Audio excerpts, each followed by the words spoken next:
जुल्म की इंतहा हो गई दोस्तों।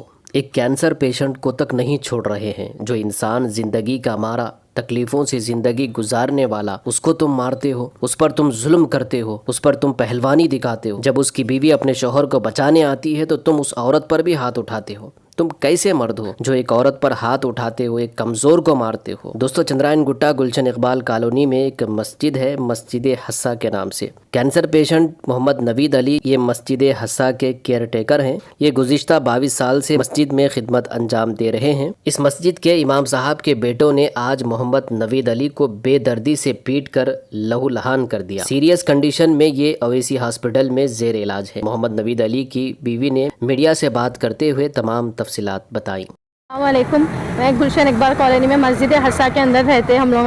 आज हमारे शौहर मोहम्मद नवीद अली है, उन्होंने कैंसर पेशेंट है, 5 सर्जरियाँ हुए हुए, उनको 7 साल से अंडर ट्रीटमेंट चल रहा, कीमोथेरेपी हुई है। और आज जो है सो मस्जिद हस्सा के इमाम साहब हबीब मुल साहब और रईस मिलके थोड़ी बहस हो रही थी मस्जिद में। आवाज़ों से मैं निकल के देखी तो उन्होंने दोनों हाथ उठा दिया उनके ऊपर। फिर उन्होंने मैं पुलिस में जाता हूँ बोल के नीचे उतरे थे, गाड़ी स्टार्ट करके जा रहे हैं तो हबीब मुल साहब के बेटे आके गाड़ी ठोक देके उनको एक थप्पड़ दौड़ से मारते कि इन्होंने नीचे गिर गए। उन्होंने हबीब मुल साहब के बेटे अबू बकर हमारे शोहर को मारे।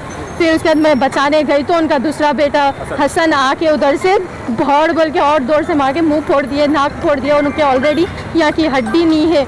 मैं बचाने गई उनको तो मेरे को भी ज़बरदस्ती से एक थप्पड़ मार दिए, पूरा ऐसा सीने पे जोर से घूपी बना के ढकल दिए। आपका घर वहीं है? हमारे घर के सामने जो मस्जिद के अंदर ही है। कितने साल से रह रहे हैं आप? हम लोग आप 18-20 साल से है। ये मस्जिद में ना इमामत कब से करे? इमाम साहब है या मौजूद साहब है मस्जिद के ना? मस्जिद के इमाम साहब नमाज़ पढ़ा तो असर मगरिब इशा की, तो उनसे नमाज़ पढ़ने गए थे इन्हों मस्जिद में, तो वहाँ पे बहस शुरू करके मारना वहीं शुरू करे। इन्हों मैं बोलने जाता हूँ पुलिस में बोल के नीचे उतरे तो वहाँ के थोड़े मौसलियाँ रोकने लगे इनको, नको जाओ छोड़ दो बोल के। इससे पहले भी 3 महीने पहले हम लोग पुलिस स्टेशन में कंप्लेन भी कराए थे, हम लोगों को हैरेस कर रहे हैं, बच्चे बाहर खेले तो नहीं खेलना, कहीं को खेल रहे इधर वो ये बोल के बहस करे। अब उनका नहीं है, उन्होंने नमाज़ पढ़ाने आते, उन्होंने मजीद भाई रईस भैया के घर में रहते, उनके मामू है हबीब मुल साहब, नमाज़ों के टाइम पे नमाज़ पढ़ाते, फिर वहाँ जाके बैठते, हर बार ऐसी करते। इससे पहले भी ऐसी करे, बैठ के हमारे जो है ये नको करो वो नको करो, बच्चे नहीं खेलना बोल रहे, बच्चे घर के बाहर नहीं तो कहाँ जाके खेलेंगे, हर बार ऐसी करे। इससे पहले भी वार्निंग दिए निकल जाओ घर से, नहीं तो ये कर देते वो कर देते बोल के।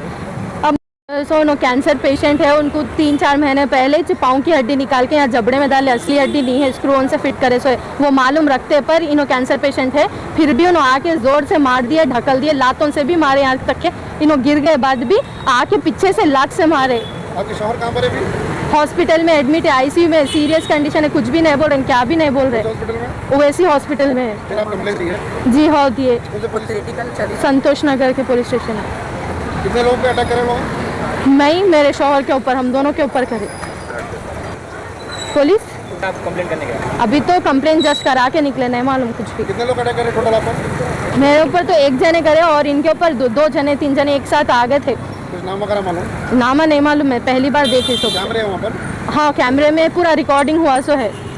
मस्जिद के अंदर हुआ है, मस्जिद के इमाम साहब और इमाम साहब के बेटे ऐसे हरकतें करेंगे तो फिर कैसा होगा। एक पेशेंट, कैंसर पेशेंट, मालूम है कि कैंसर पेशेंट है, अंडर ट्रीटमेंट चल रहे हैं बोल के, फिर भी आके अननेसेसरी मार रहे हैं। हटाने के बावजूद एक लेडीज़ के ऊपर हाथ उठा के ढकल के जोर ज़बरदस्ती करके फिर पेशेंट को मार रहे हैं। मेरी ये संतोष नगर के पुलिस स्टेशन के डीसीपी उनसे रिक्वेस्ट है कि हमारे हक में बेहतरीन फैसला फरमाइए और हमारा सपोर्ट करिए और सख्त कार्रवाई कीजिए।